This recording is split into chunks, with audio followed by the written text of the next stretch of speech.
Bom, uma outra lipoproteína que bem desconhecida que está no meio da nossa aula é essa lipoproteína A. Ela é sintetizada no fígado, tá? Então a gente conhece ela já há algum tempo. Vocês podem ver esse paper é antigo, as imagens são péssimas, mas é o que dá para fazer, porque os PDFs são todos escaneados, tá? Essa ApoA, chamada de ApoAzinho, tá? Ela é produzida pelo fígado, tá? Então, essa hora que ela aparece no fígado lá no gel, tá?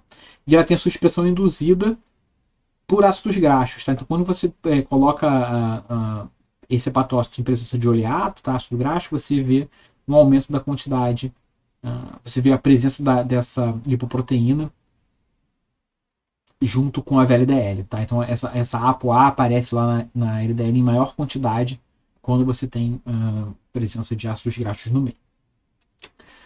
Quais são os receptores dessa ApoA? Ela é principalmente captada no fígado, tá? Então aqui você tem aonde que a ApoA está interagindo em diferentes tecidos, então você vê muito no fígado, tá? Basicamente. Outros tecidos têm uma interação muito pequena da ApoA, mas a gente não sabe muito bem quem são os receptores, tá? Então se você aqui a ApoA, tá? Aqui é da LDL, então se você tira o receptor de LDL e você tira a ApoE, você tem uma redução da interação da LDL com os seus receptores, com as suas células, mas se você faz a mesma coisa com a ApoA, então você tira o receptor de LDL e você tira a ApoE, a interação continua sendo a mesma. Então a capacidade de fazer o catabolismo ou de tirar a ApoA do plasma continua a mesma. Então a gente não sabe muito bem ainda quem são os receptores dessa lipoproteína. A gente também não sabe muito bem qual é a função dessa lipoproteína, tá? Então as hipóteses hoje indicam de que ela pode estar envolvida com a capacidade de talvez retirar a LDL oxidada do plasma, tá? Então a ApoA ela seria capaz de reconhecer a LDL oxidada, tá? E facilitar a atividade de enzimas que retirariam que tirariam os lipídios oxidados da LDL ou de alguma forma facilitar a endocitose dessa LDL oxidada para você retirar essa LDL oxidada de circulação. Por que isso é importante? A LDL oxidada ela é um dos fatores, se não o principal fator da doença arteriosclerótica, tá? Então, quem acaba se acumulando nas artérias não é LDL pura, mas é LDL oxidada. Então, se você tem um excesso de LDL circulante, você vai ter mais LDL oxidada. Por consequência, logo você vai ter um risco maior de ter entupimento das artérias. Tá? Então, se você conseguir reduzir, manter o nível de LDL, em teoria, né, manter o nível de LDL alto, mas você tem menos LDL oxidada, em teoria, você teria uma redução do risco de entupimento das artérias. Então, talvez a ApoA seja importante, se ela conseguir reduzir esse nível de LDL oxidada, seja importante para o tratamento de doenças coronarianas. A gente não sabe muito bem qual é a função dela ainda, mas de fato ela tem uma correlação com doença coronariana, tá? Então aqui eu tenho várias mutações que já foram descritas, mutações pontuais descritas em ApoA, tá? E pelo menos duas delas, ou mais, tá? Duas delas mostram um risco muito aumentado para a doença coronariana, tá? Então pode chegar quase duas vezes, um risco duas vezes maior se o paciente tem essa primeira mutação aqui, tá? Outras mutações têm um risco menor, mas ainda assim um risco significativamente aumentado. Então, embora a gente não saiba qual é a função dessa lipoproteína direito ainda, ela vai ser importante no futuro para a gente entender doença coronariana. Por último, a última lipoproteína que eu queria falar para vocês é a lipoproteína de alta densidade, ou a HDL. Tá? A HDL ela é sintetizada diferente do quilomicron e diferente da VLDL. Tá? Então, tanto o quilomicron quanto a VLDL ela é sintetizada e montada, assim, ou seja, ela recebe os lipídios ainda dentro da célula. Tá? A HDL é diferente. A HDL ela é secretada, a ApoA1, que é a principal lipoproteína da HDL, ela é secretada no plasma sem lipídio nenhum. Tá? É a apolipoproteína. E ela vai recebendo colesterol, basicamente, colesterol dos tecidos periféricos conforme ela vai circulando. Então ela vai meio que em caminhão de lixo e vai catando o colesterol que está circulando ali. Tá? Então ela é produzida pelo intestino, pelo fígado também, pelos tecidos periféricos de modo geral. Bom, ela é basicamente produzida pelo intestino e pelo fígado, e ela vai receber colesterol dos tecidos de modo geral. Então o fígado, o intestino e os tecidos periféricos podem secretar colesterol para a ApoA1, e ela, pegando esse colesterol, então ela vai se transformar então, no que a gente chama da HDL. Tá? Então isso é importante porque ela tira o colesterol dos tecidos periféricos e faz então o que a gente chama de transporte reverso de colesterol. Então, como a ApoA1 ela não é montada pela célula com os lipídios já, ela é algo interessante para o desenvolvimento de fármacos usando peptídeos sintéticos. Então, especificamente esse paper aqui é um grupo japonês que desenvolveu o que eles chamaram de FAMPs, que são peptídeos sintéticos análogos de ApoA1. Então, a tentativa é de você colocar isso para a célula ou para o animal, e o organismo entender que aquilo é uma ApoA1, um análogo, né? E jogar colesterol para ela. Então você conseguiria aumentar o transporte reverso de colesterol produzindo uma espécie de HDL artificial. Tá? Então aqui em células em cultura, se você pega a célula em cultura e coloca a ApoA1 no meio, você aumenta o fluxo de colesterol, tá? Em cerca de 4 vezes. E que eles colocaram diferentes FAMPs que eles criaram, tá? E várias delas também aumentavam o fluxo de colesterol, assim como na ApoA1. E a tipo 5, né, a FAMP5 aumentava ainda mais do que a ApoA1. Por isso que eles foram analisar a ApoA5 especificamente. Tá? O que é interessante é que essa atividade de aumentar o fluxo de colesterol depende de um transportador de colesterol, que eu vou falar mais para frente depois, mas que é o ABCA1. Tá? Então isso é uma proteína que está na membrana da célula, que joga o colesterol de dentro para fora da célula. Tá? Então, se eu tenho células superexpressando o transportador ABCA1, eu tenho um efeito até sinérgico com a FAMP5, então a FAMP5 aumenta ainda mais a capacidade de secreção, o ABCA1 aumenta mais do que sem ela, tá? Então tem um efeito mais do que o somado, tá? De secreção. Por outro lado, se eu tenho células de pacientes com doença de Tanger, que é uma doença rara, bastante rara, que o paciente não tem o transporte do ABCA1, a FAMP5 perde essa capacidade de fluxo de colesterol. Tá? Então a presença do transportador ABCA1 é importante. Se eu não tenho atividade, se eu tenho atividade aumentada, uma superexpressão, vou ter uma atividade ainda maior. Isso é em cultura. Tá? E o que acontece se eu testo isso no animal de verdade? Tá? Então que eles trataram com FAMP5 animais que são camundongos nocautes para ApoE. Ou seja, como eu falei, sem ApoE, esses camundongos ficam hipercolesterolêmicos. Tá? Então, e para piorar ainda mais, eram camundongos que estavam sob uma dieta rica em gordura. Então eles estavam com um nível de colesterol muito elevado. Tá? Então isso aqui é uma imagem da aorta do camundongo. Tá? E corado com oil red, então o que está em vermelhinho aqui são as placas de arteriosclerose. Tá?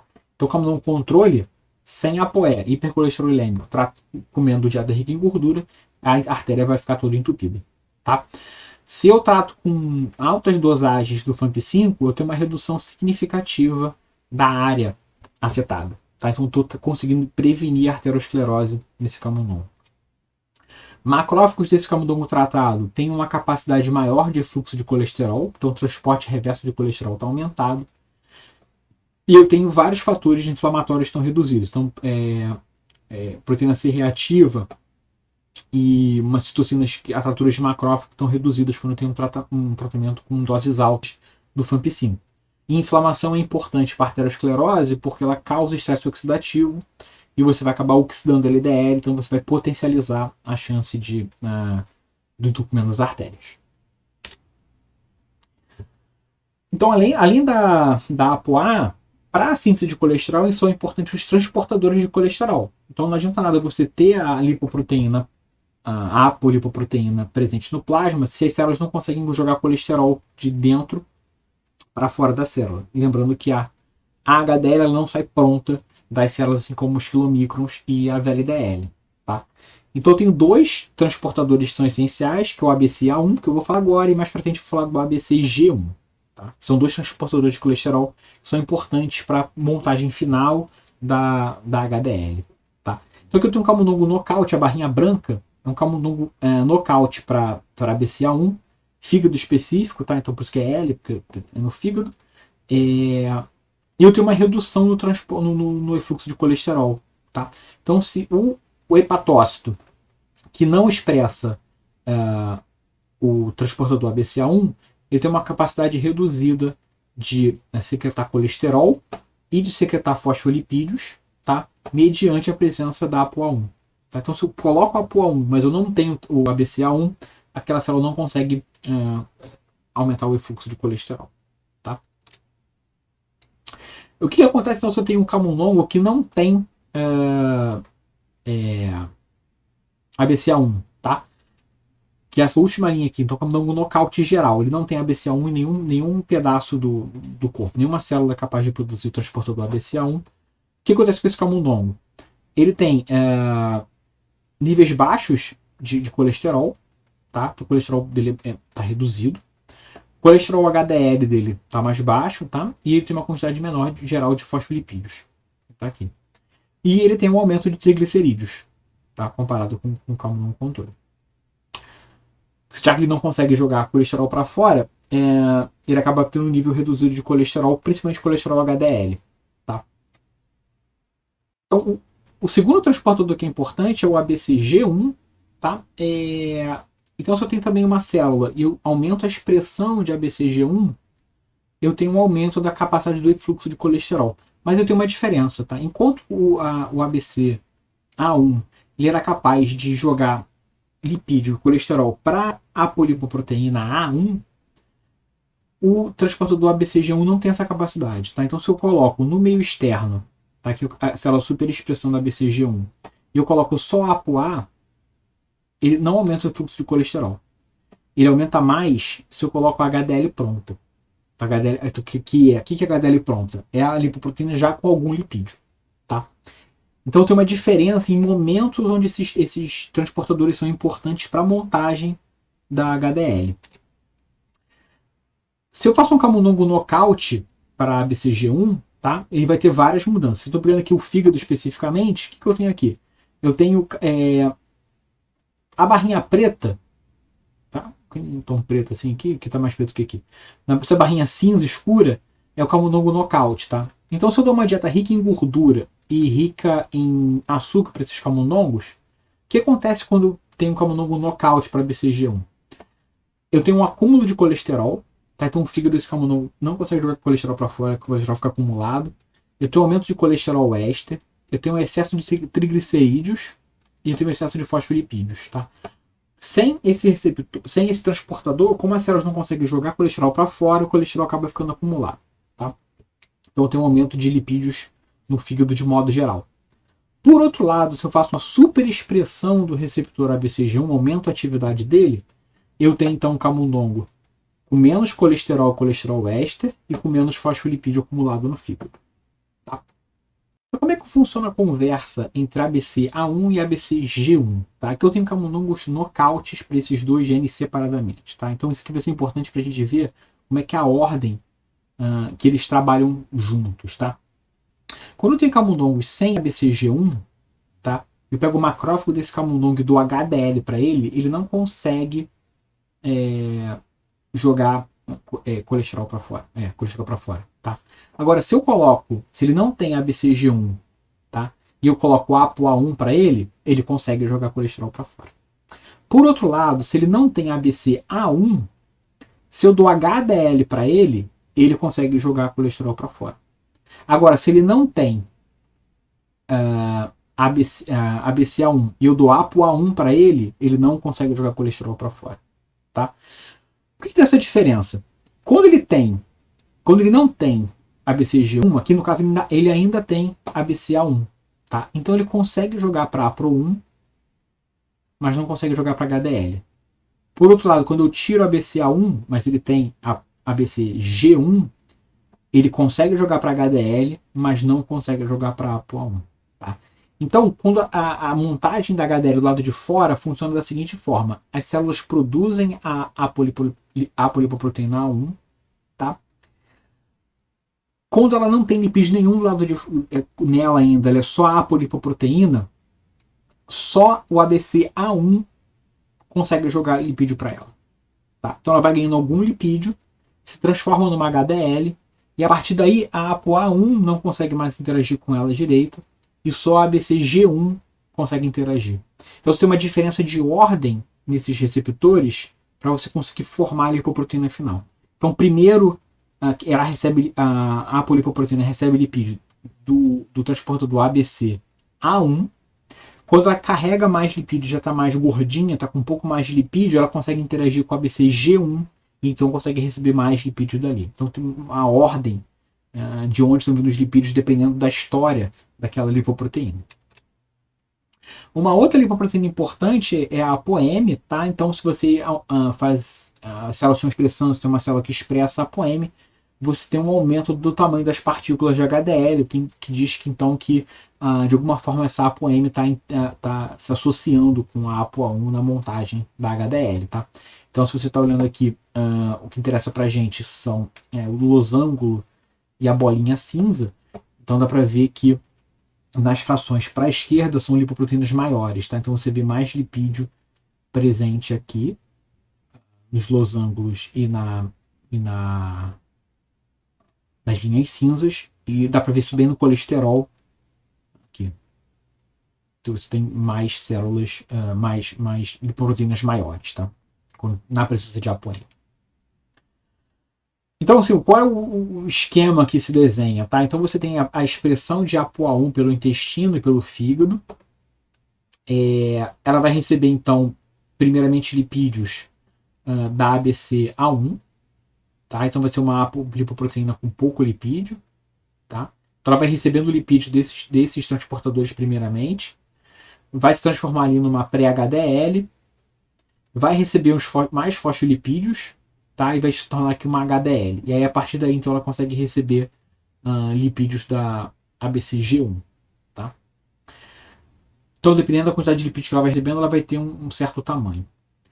Uma lipoproteína, uma enzima que é importante nesse processo, essa que está aqui no cantinho, que é a proteína transferidora de colesterol éster, ou CETP.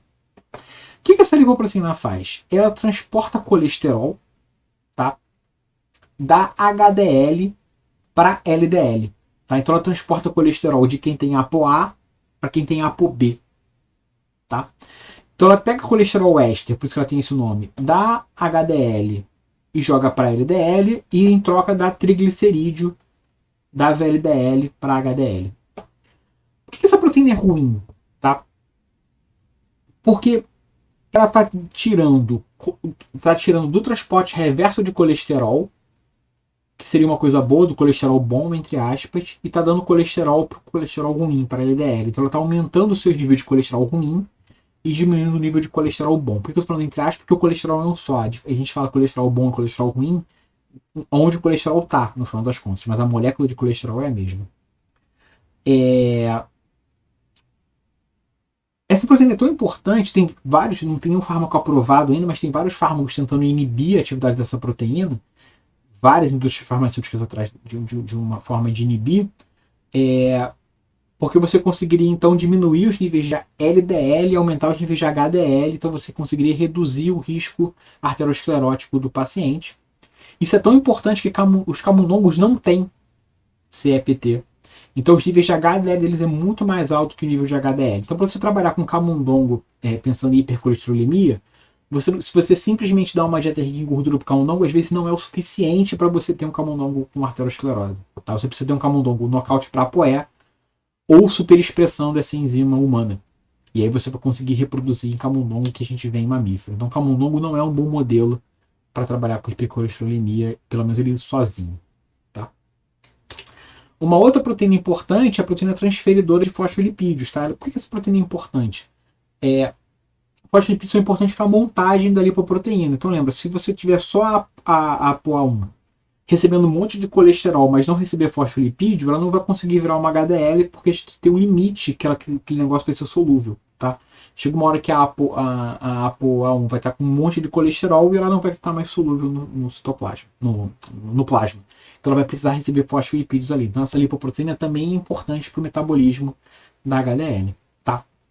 Então se eu faço camundongos nocautes para essa proteína, que é a PLTP, proteína transferidora de fosfolipídios, o que eu vejo? Eu vejo esse camundongo com uma quantidade baixa de HDL, tá? Então a quantidade de HDL está baixa, e uma quantidade reduzida de fosfolipídios e de colesterol, tá? Por que eu tenho uma baixa de HDL? De novo, se eu não der fosfolipídio para mim HDL, ela não consegue se montar direito, e aí você tem uma redução dos níveis de colesterol HDL. Aqui eu com camundongo alimentado com uma dieta balanceada. Se eu dou uma dieta rica em gordura para esse camundongo, os efeitos são piores, tá? Então eu tenho uma redução dos níveis plasmáticos de HDL, de novo. Então a HDL continua não sendo montada, mesmo com excesso de colesterol e de gordura que esse camundongo está comendo. E eu começo a ver um aumento dos níveis de colesterol, LDL e VLDL. Ou seja, esse camundongo está começando a ficar hipercolesterolêmico, porque ele não consegue montar HDL. Então o colesterol começa a acumular na VLDL. Pensando em humanos, enquanto seria interessante você inibir a expressão ou a atividade da transferidora de colesterol, que tira colesterol da HDL e coloca para LDL, seria interessante para a clínica conseguir aumentar a atividade dessa proteína transferidora de fosfolipídios, porque isso você conseguiria aumentar os níveis de HDL presente.